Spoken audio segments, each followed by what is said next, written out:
Hey, YouTube, thanks for watching. If you want to subscribe so you don't miss an episode or my fabulous coronavirus goatee beard, click on that subscribe button, would you? Too soon. All right. Yeah, right. No, well, that was a legit sigh, man. That was not a... Oh, you my God. mistimed the sigh. Hello. Hello, everyone. I am Molly Wood. And I'm Kai Ryssdal here in my little tent fort in Los Angeles, the back room of my house. It is week, I don't even know how many. It's probably like week 2 of people starting to isolate and work from home, just like a lot of y'all are doing. And thanks for being with us, because we're going to do the best we can with the pod this week and just talk about really important stuff. We are. And this is, we should tell you now, for those of you who have been a little like, what is happening in my feed? This is the regular show. This is the actual show. This is the regular weekly episode, the long one, the deep dive with all the feedback and all of the things.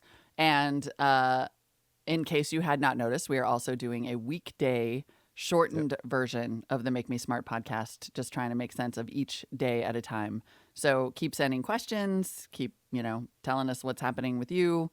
But this is the big one. This is the real deal. Tuesday show. This is the real deal. Staying normal for now. Which means we're going to get back to it, right? Weekly Tuesday show stays the same. Deep dive with an expert guest, news fix, mailbag, and then the Make Me Smart question at the end. Topic of choice today is, broadly speaking, the American healthcare system. And holy cow, now what, right? Pretty much. Yeah, I think that is pretty much the headline here. To do all of this, we have our favorite health expert on the line, Sarah Kliff, an investigative reporter for the New York Times, focusing on the American healthcare system. Sarah, thanks for coming back on Make Me Smart. Yeah, thank you guys for having me.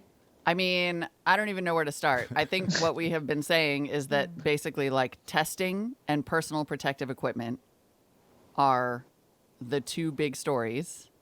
But then there's this sort of demand train headed toward us, this sort of slow motion disaster in progress. How is the U.S. healthcare system situated to meet the demands of this pandemic?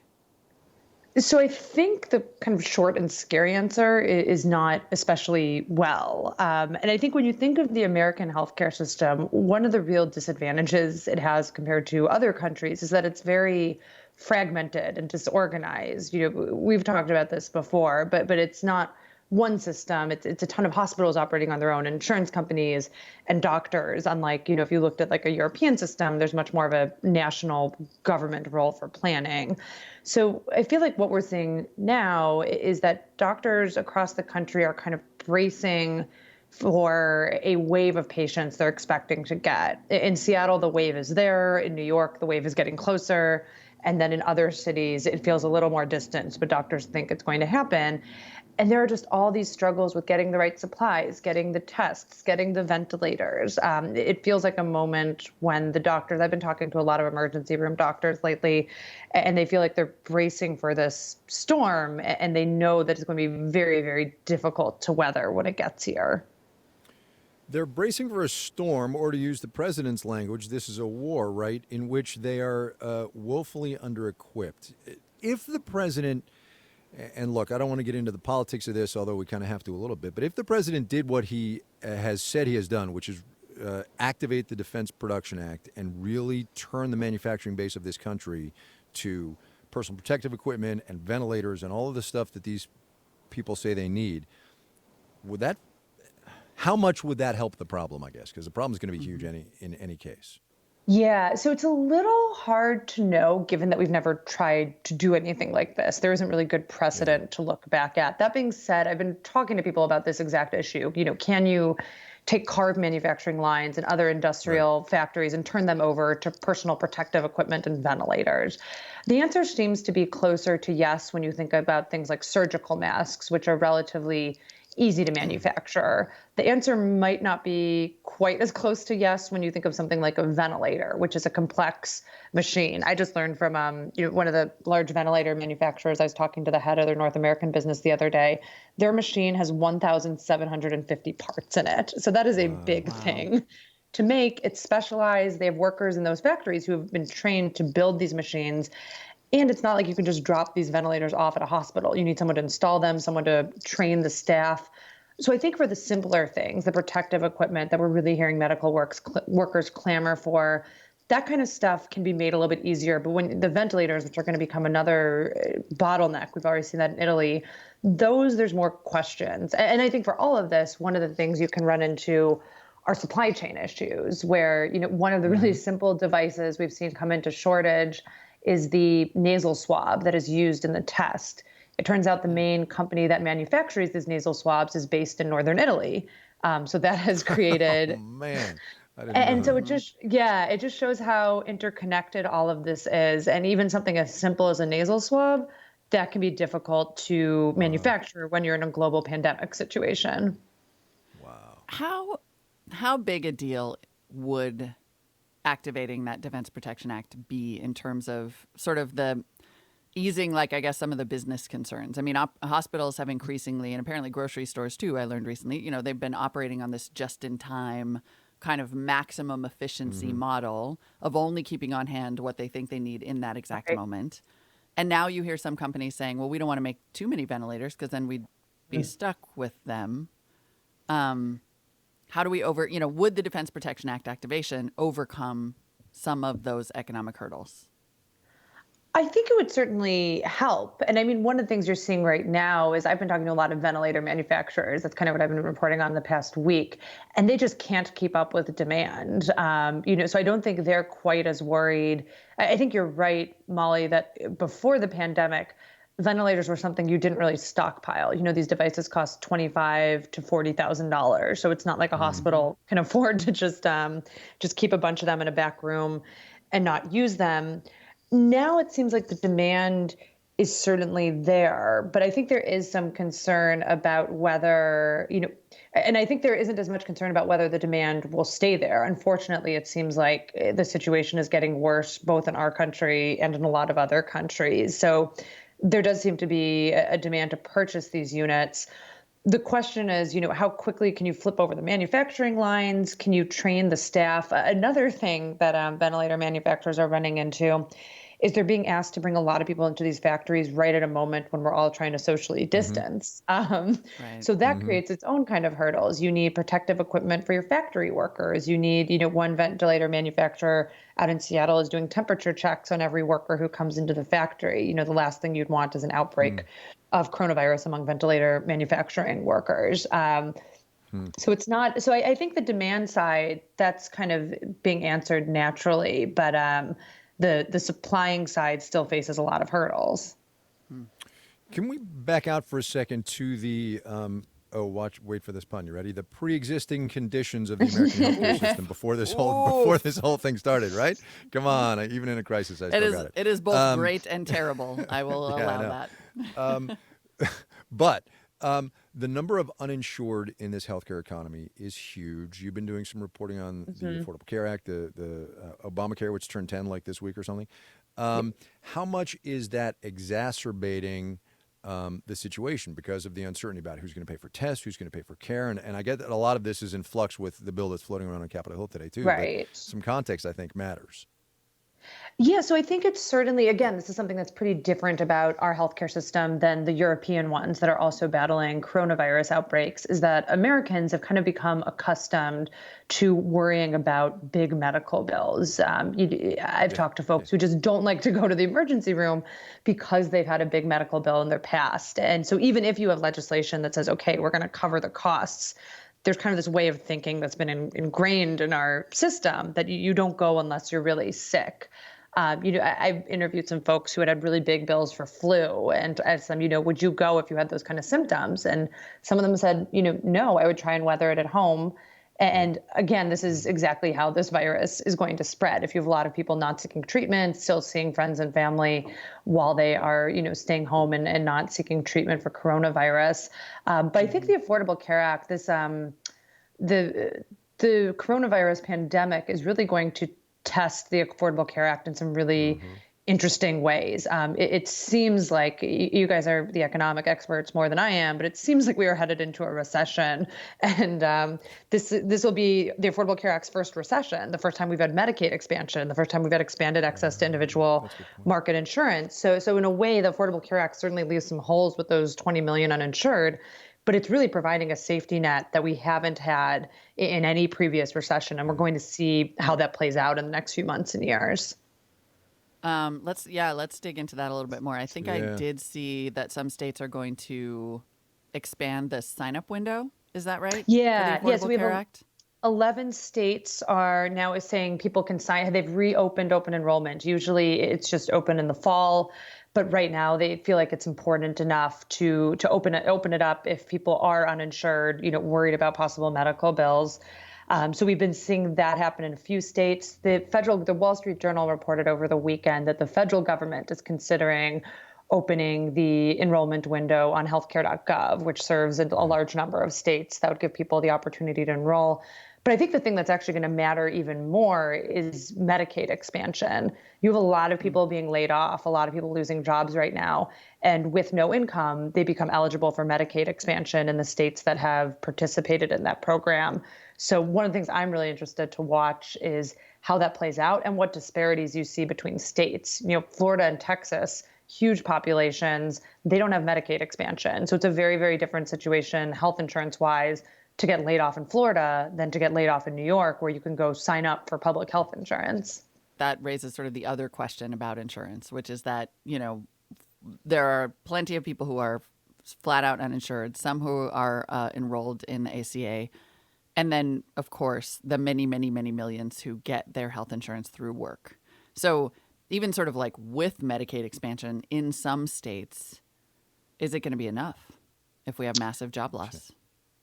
Yes, that's a great question. And I think it's something that's going to be a budgetary question, too, of how many people can we afford to have on the Medicaid rolls? And is this causing some kind of tension for states? Right now, states have to pay about 10% of their Medicaid expansion bills. So that's, that number gets a lot bigger when you have more people on Medicaid and when your economy isn't as strong and you're bringing in a smaller state budget. One other issue I think about too is the fact that deductibles have been rising a lot in the past few years. You see this particularly on the Affordable Care Act marketplaces, where the deductibles, are in the range of $6,000 for an individual. They can be up to $13,000 for a family. So that's a pretty big gap in coverage as well. You could have people who are gaining insurance but are still getting thousands of dollars of bills. So it feels a little glass half empty, glass half full. The safety net is certainly stronger than it was before the Affordable Care Act, but there are still a lot of ways to get stuck with a big medical bill, either for coronavirus treatment or for something totally unrelated. Right. Before I let you go, I'm just asking all the questions. Before I let you go, I have we Which I'm are good speaking with, by the way, to you. Okay, good. Anytime you want to talk, Kai, you just hop right in. All right. We are talking to you at this moment when there is sort of this rising, these two competing narratives. Like you have health experts on one side saying we need to continue suppression efforts to flatten the curve. You have economic experts and many Republicans saying we need to figure out a way to open up the economy so we don't suffer long-term damage. What are you hearing from the health expert side of things? Yeah, so they really want to keep the social distancing strong. They feel like it would be a mistake to start going back to work at this point because, especially if you look at places like New York, Washington State, these outbreaks are pretty active and healthcare workers are pretty worried about getting overwhelmed by too many coronavirus cases. So I think when I talk to the public health experts, they still think it is doing the right thing, even though it is challenging. I'm working from home with a toddler. It's not the easiest situation to be working in. And certainly my productivity is down and a lot of Americans' productivity is down, but they still feel like it is worth that trade-off. I think there's a question that you see coming up, is the cure worse than the disease? And public health experts still seem to say no, the cure is better than what the disease could look like if it got really bad. Sarah Kliff is an investigative reporter at the New York Times, does a lot of healthcare and healthcare policy stuff. Always really good to talk to you, Sarah. Thank you so much. Yeah, thanks for having me. Thanks, Sarah. Yeah, I mean, Yep. what do you even say after all this stuff? It's just, so let's see what tomorrow brings, shall we? Right? I mean, right? Well, yeah, I because my friends are all nerds, we've been passing around the same photo of Jean-Luc Picard in the captain's chair because it's like Wow. waking up every single day in the coronavirus era is basically just us being Picard saying damage report. Every morning. I was going to Every ask morning. for the explainer, but Damage report. Oh my God. Yep. You're a dork. Also, You're just a huge side note. nerd. Yeah, What? oh yeah. Yes. You know, I believe, I'm just going to tangent for a second. I believe Yes. that in some ways I am slightly more mentally prepared for this because I have read so much sci-fi. Like I'm totally like, oh, I know, I can see the pattern recognition, or the patterns coming. And granted, then that sometimes takes me down rabbit holes that freak me out. But I'm just saying, sci-fi can be our guide. I think that's through probably true. I think that's probably true. troubled Look, times. and you are the more expansive and creative thinker of the two of us. I am much more straight ahead and rigid, and this is outside our normal experience. And so, I mean, I think you're right. It probably makes more sense that you are while we're all troubled, you are perhaps a touch less troubled than, those of us who think straight ahead. Or I like think that makes maybe sense. more horribly troubled because, all the sci-fi books end in disaster. Well, okay, maybe not all. Anyway. Anyway. We're going to take a quick break. Yes, we in the are. meantime, please do us a favor and check out the daily podcast. If you're already subscribed to Make Me Smart, it should be in your feed. And Yep. apologies if you're annoyed by it. I hope you like it. And if you like it, tell a friend to subscribe to Make Me Smart. Yeah. Yeah. And if you We'll be are right annoyed, back. by the way, tell us that too. I'm just Yeah, saying. yeah. I mean, really, keep it coming. We've already had a lot of people say, like, I want it to have its own feed, which, I'm not even forget that. 1 million things at a time, friends. Coming back. Look at that. We did it without anybody prompting us. How about that? And Oh, we're back. We're back. Let's do the Look news at fix. this. Molly goes first because she's listed first in the rundown. You know what I'm noticing, by the way? Sorry, wait. Yeah. I have to ramble here for a minute. So I'm doing a COVID goatee, as viewers of this video will know. I can't even wait to see this. And it's so terrible. And I just, anyway. And it's making me touch my face more because I'm scratching. So I'm going to have to Oh, shave. no. Yeah. That's not good, Look, I just friends. washed my hands. Not good. I just washed my hands. But come on. Well, I I'm think never it's going to experiment mainly- like this again. It's like a freebie now because I can't go out in public and have people say, "What are you doing? You look terrible." I mean, this is where, like, I have to confess that I haven't really ever sat and watched one of our entire videos because I do feel like that No, would be me a little neither. weird. But, I mean, I Yes. can't wait to see this week's now. I have to know. I also, I had a friend today suggest a name for the period that we're going through. Yes. The kind of like the social distancing period, which I want to acknowledge, Uh-huh. by the way. I realize we're all talking about it like everybody's doing it. But it's really just a few that's states. the thing. That's And the I thing. think we Well, have and to really yeah. acknowledge, like Yep. we keep saying Yep. week 2. Yep. Some states are not even, don't have any. We have shelter in place, which is actually more restrictive. I think that only exists in California and New York, right? All right, Maybe in Washington. let's just do the call out here, right? And I don't want to call anybody out, as it were, but if your state is not sheltering in place or your community is not taking this seriously, Yeah. let us know. Make me smart at Tell us more. marketplace.org because that is bananas. And look, if you live in Florida and you live by the beach, just don't. That's all I'm saying. Just don't. But yeah, tell us what you are hearing from Yeah. your states. And Yeah. and it's not, I mean, Yeah. I will say, like, my mom is in North Dakota, my dad is in Montana. Certainly in North Dakota, the state officials have taken it incredibly seriously. They got one interesting. confirmed case, and the governor was on TV with all the mayors just being like, "Nope, everybody go home." So it's Good. Okay. we shouldn't say, but in terms of this like shelter in place where we're all like trying to reconfigure our work lives, I would say Yeah. we should acknowledge that's not totally universal, which is interesting. Anyway, he suggested Yes. that we need a period, we need a name for the era that Okay. we're in, the kind of shutdown. And he says that we should call it the Sequester, which I thought was kind of interesting. It kind of is, but for business and economic reporters, it brings up memories of sequestration and then a whole budget act that McCain got going, or he didn't get it going, but he criticized it for the defense. Yeah, I don't think I want to go there. Oh, can't- look, that's I'm not when on you board with that. became a dork. You just had a dork moment. Econ Maybe I've dork. always been a dork, just a different kind of dork. Econ dorks are like, no. Oh, my Okay, God. all right. Well, then in Can't that do case, that. we are taking suggestions because I saw the Yes. Great do we call Cessation, this? and that was really dark. I saw a piece in the. So I will confess that yesterday, Monday, because we're literally Yes. living our lives minute by minute right now, I Yeah, went to day the by dark day, for place sure. over the discourse and the idea Right. that it started to feel, certainly on the Twitter bubble, Like, one side was arguing that we're just going to have to let people die so we can get back to business. And then the other side was arguing, you're a bunch of monsters because I can't believe you want to let people die and you've completely sacrificed the moral blah, blah, blah. And so I slept badly on it. And this is what I came to this morning. And actually, ironically, the New Republic has an article somewhat to this effect. This is a false equivalency. Like, we have yet to even try to. So Asian democracies have managed to enact serious suppression measures combined with financial support that has not necessarily caused their economies to like tank for the long term. So if we're framing this as we have to sacrifice the elderly, which, and like, by the way, throw in all the medical workers who don't have personal protective equipment because it's not being made for them or isn't available. All of the people between 40 and 60 who have high infection rates and lots of hospitalization and are also died. A 36-year-old Brooklyn school principal, died from this yesterday. Yep. So that is a false equivalency. But even if the argument is like there have to be some sacrifices so that young people can have an economic future, that is also false. There is no evidence that this will cause, for example, a permanent economic collapse.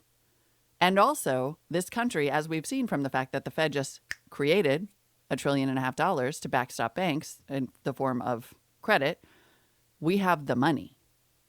We have the money to support this country through the amount of time that it will take us to suppress the spread of this virus, which we actually can track and we know is about 2 to 3 months. And so I just need everybody on Twitter to stop yelling about what monsters they are. Like, liberals need to stop taking the bait about the death panels and the this and that.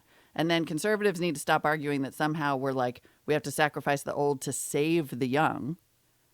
Like, all of that is untrue. We have the money. We have not yet even started to try to address this problem for real in a way that will save all the lives and save the economy. Right now, everybody's just yelling. Like, I'm having a Grandma Pat moment here.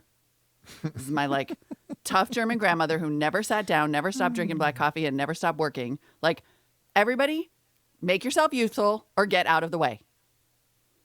Yeah. Anyway, that's my news fix. And also, I'm taking the day off Twitter. There you go. I will add only this. I don't know what the actual number is because we're on the same page with what the news fix of the day is. This idea of opening back up the economy. I don't know what the actual number is of people who might die who wouldn't or otherwise die if this economy opens back up again, as the president and his advisors are talking about. There's a cost to dead people too. Yeah, and Right. sick people. Right. And we just need to acknowledge that. That's it. That's all I'm going to say. Right. That's all I'm there's gonna a say. real moral cost. Okay, I'll stop. Fine. I hear ya. Message, Yeah, it's- message transmitted, Message message delivered. received. You betcha. You betcha. All right. Well, look, that got dark in a hurry, and it was not me. I'm just pointing out. But with that, we will bring the news fix to a close. Sign up for the Make Me Smart newsletter, please. Every Friday, a little bit of news, more smart stuff you can share at Zoom Happy Hour, which, parenthetically, I just don't get the whole Zoom Happy Hour thing. That's like drinking by yourself, What, but really? saying it's not by yourself. Yeah, what is that?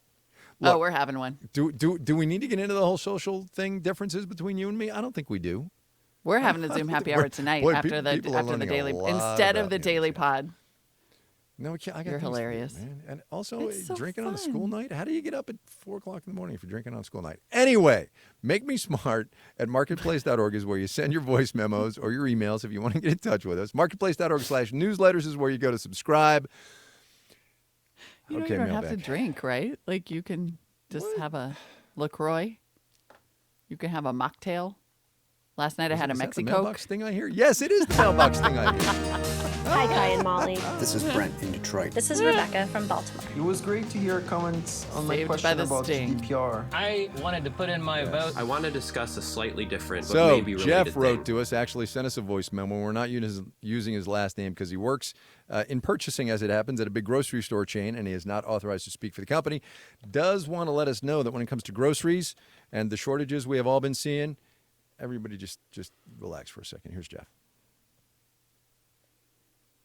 Hey, Make Me Smart team. I wanted to add some perspective to the questions and fears about shortages at the grocery stores. In short, we have food, but we just can't get it to the stores fast enough.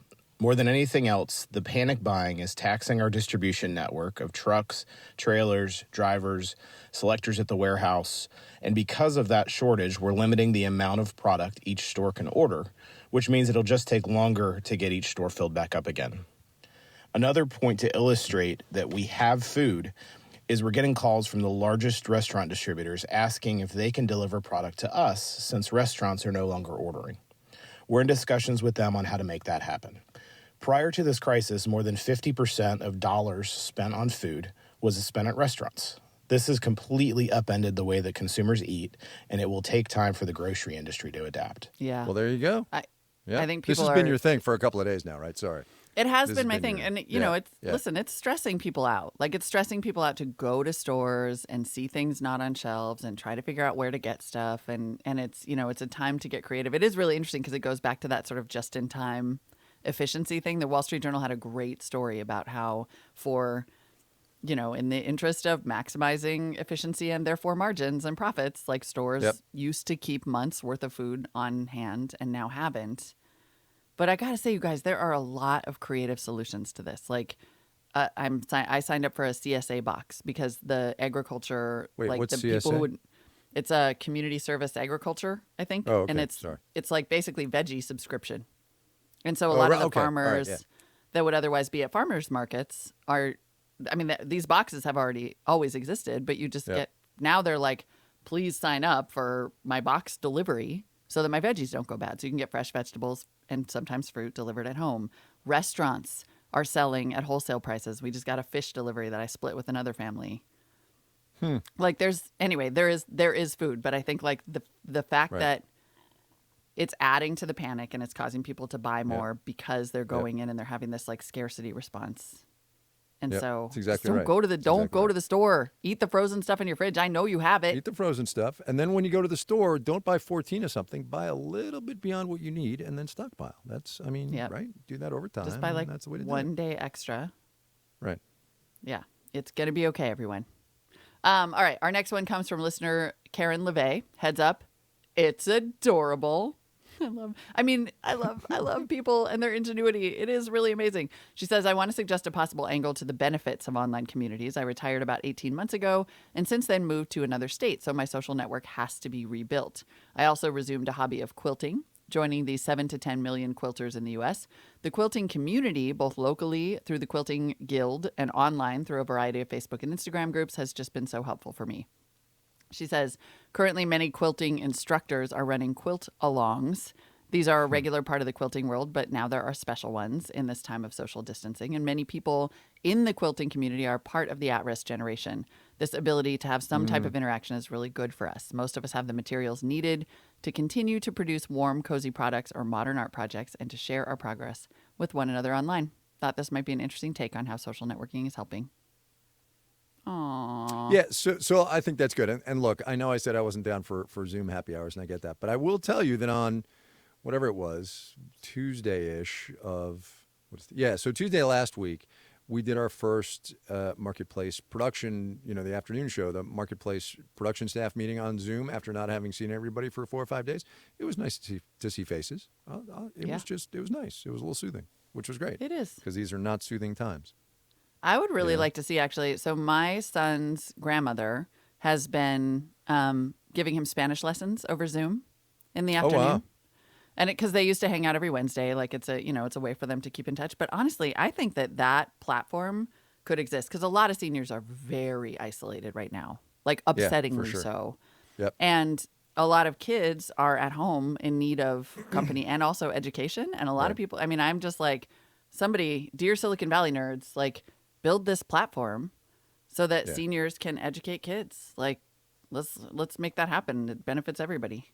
Make it go. Sure. Make it For sure. make it so, as Captain Picard would say. Oh, God, you are consistent. Anyway, all right. A firsthand story now of somebody who survived coronavirus. His name is Dan. He's in Brooklyn, New York. Also, by the way, full disclosure, he's a friend of our producer, Sam Anderson. So here's Dan from Brooklyn. Wow. Hi, my name is Daniel Goldstein. I'm a 27-year-old healthy male currently living in Brooklyn, New York. About 12 days ago, I noticed a wave of exhaustion sweep over me. Didn't think anything of it until I woke up at 5 in the morning that night with chills and a general sense of being unwell. I went back to sleep, and when I woke up, the symptoms really came in hard. I'm talking shortness of breath, full body aches, fever, chills, a headache like you wouldn't imagine. So I decided to call my doctor. She advised that I should get to an urgent care center. So I did, and there I got tested. Anyway, I went home and self-quarantined as I was instructed. Soon the symptoms came back harder than ever, and the shortness of breath had really intensified. This, coupled with anxiety, caused me to call my doctor. She told me that I should get to an ER as soon as I could. So I did, and I was put in a room with basically people with sprained shoulders and whatnot. Finally, the doctor came, told me my lungs were fine and my vitals were okay, that I could go home. I went home, slept, and during the night, my fever broke. I woke up absolutely drenched in sweat. The symptoms mostly subsided from there on out. I still have a lingering shortness of breath. The exhaustion took a few days. Aside from that, though, I have all but recovered. Young people, this is serious. Do not take it lightly. Let's do our part to keep everyone safe. 27 God, you years can old. still hear it. Yeah. Otherwise healthy. Yeah, you can hear the lingering shortness of breath, right? Yeah, you really can. No, it sounds like this thing is absolutely brutal. When it comes on strong, it sounds just brutal, which is... Yeah. Anyway, I'm glad he's okay. And thanks, Sam, for getting your friend to call us and tell us that story. All right, we will finish up today with the Make Me Smart question. This week's answer comes from listener Morgan Layla. It is related to last week's show about school closings and remote learning. Hi, Molly and Kai. I finally have an answer to the Make Me Smart question. I used to think that I could never teach students with emotional behavior disorders remotely. I used to make jokes that my job could never be done from home. Well, with this new reality, I was wrong. I can, and I'm learning right along with my students. And although it's new and different, it's exciting, and we're enjoying it. And I'm glad that I can keep a connection to those students who need the most support. I look forward to this all being over, but for now, it's a small silver lining to see their smiling faces. Thanks for everything. Yeah, that's cool. That's I love that. actually really cool. Yeah, for sure. Yeah. For Teacher, sure. this is, it's kind of amazing to see a time when people are like, go teachers, or rather like, go grocery store workers, right? Go delivery drivers, and of course, go healthcare workers, but also there are a lot of teachers working their butts off. My sister-in-law is one of them, and it is really, it's incredible to see what they're pulling off. Stuff. Yep, love it. Okay, so on the way out here, let's see. A couple of things. Number one, make me smart at marketplace.org. Number two, marketplace.org/newsletters. Also, Molly and I do the smart speaker thing. Lots of COVID-19 stuff on it now, social distancing, video conferencing, all that stuff. I won't say the name, but tell your thing to make you smart, and it'll play stuff for you. And then you'll learn. It will. It will. We're here for you guys. We are here for you with a steady stream of free content accessible to all that we hope is helping. Except please support your local public radio station. Also, Make Me Smart Daily. Monday, 4 days a week anyway. Because I'm like exhausted. On Tuesdays is enough. Yeah. I'm exhausted just hearing all of this. Yep. We couldn't do it without the team we're about to talk about. Good. See? Oh, that was good. That was so good. That was really good. That was really good. Oh, Make Me Smart is produced and directed by Sam Anderson. Our digital producer is Tony Wagner, writing a ton of content. Our senior producer is Jody Becker, keeping all the planes in the air. Thanks to our video producer, Ben Heathcote, our video intern, Ethan Peretz, and writer-producer Erica Phillips, who writes all those Alexa explainers and the newsletter. She does indeed. Oh, no, this I week's said program was what? Oh, that's all right. You got the A word. It's not gonna trigger. I'm telling you. If it triggers, write to us. Make me smart. Sorry, guys. This week's program was engineered by Drew Jostad. Our theme music was composed by Ben Taladay and Daniel Ramirez. That's the way we've got to say it now. The executive director of On Demand is Sitar Nieves. The senior vice president and general manager is Deborah Clark. There we go. Maybe instead of the sequester, we call this the bent holiday. Everybody just lean in. This is in fact it's a bent holiday. The bent holiday. I like that. Right? Nobody outside our little circle is going to know that, but whatever. They won't, but the ones who do get it are really going to get it. That's the insider thing. Here we are on day 11 of the bent holiday.